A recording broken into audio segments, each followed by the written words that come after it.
I would think in the SynCom program you guys use mostly Macs, because when video editing started, all of it was done on Macintosh. The PC platform wasn't equipped to handle any sort of video editing programs, so the whole industry was Mac-centric. So when it started, Macintosh was the only solution, and I think now it's just become more of a tradition than an actual need.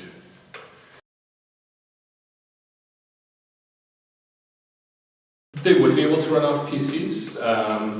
I think the transition would be really hard because all of the teachers and all of the students and the staff are more familiar with the Mac platform, but all the software that they're using exists for PCs.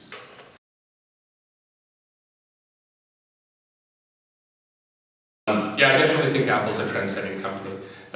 You look at the last 10 years and what they've done, not only with computers, but with iPods and music and iPads, and people sitting on the subway talking on this magical device that will play a movie and play music and let you talk on the phone all at the same time. If you'd asked someone about that 10 years ago, they would have thought you were talking about some sort of science fiction. And if you follow computer trends, you'll see that Apple was the first one to come out with an all-in-one machine. They've been around for 20 years. And now all the other companies are starting to come up with smaller types of machines where the display and the computer is all built into one. So I think Apple has definitely been a trendsetter since they started.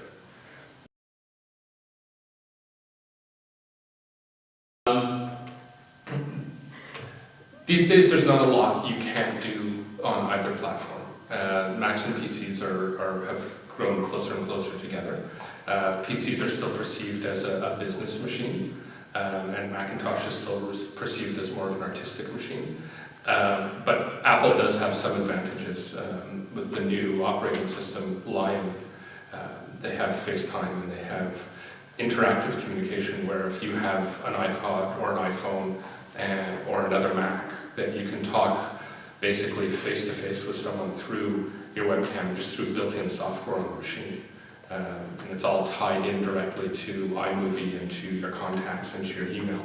So you can, have a conversation with somebody and be talking directly to them. While that's possible on a PC, it's all third-party software. It's stuff you would have to install afterwards.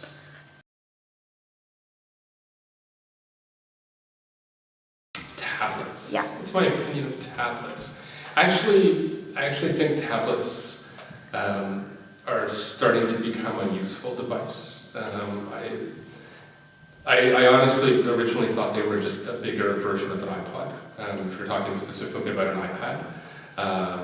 And I was at a conference last year, and I had my iPad and I had a laptop with me. And the first day of the conference, I took the laptop downstairs for the morning session, and the rest of the week I realized that I could do everything I needed to do on the iPad. It was smaller, it was easier to carry around, and it was just a lot more convenient than carrying around the laptop the whole time. I think they're starting to develop applications that are really making them useful for the workplace and for industry, and it's something I think Dawson should be looking at, having an interactive classroom where you've got 40 tablets or 40 iPads with the students sitting there working on the same application, and instead of trying to build a computer lab where it's a lot more resources, a lot more energy and space. I think one of the problems with technology growing so fast is everyone feels they need to keep up, and it's not very cost effective. Especially here at Dawson, we spend a lot of money on technology, and we really have to take a long, hard look at what people are asking for and whether it's actually necessary or whether it's just the biggest and the brightest and the newest and they need it because it's cool. As technology gets better and better, people feel they need to upgrade faster and faster, and it's definitely becoming a problem on the consumer side, where you're spending a lot more money for not necessarily something that's not that much better.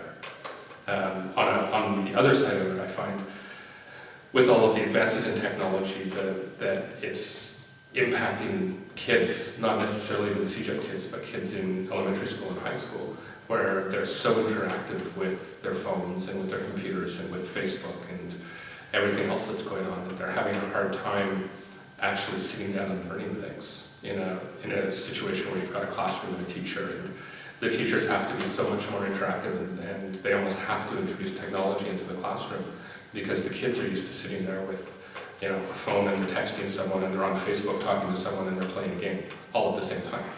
And so sitting there listening to someone talk about the ancient Greeks has become sort of boring, and it just sort of glazes their eyes over. So I think technology has had an adverse effect on education.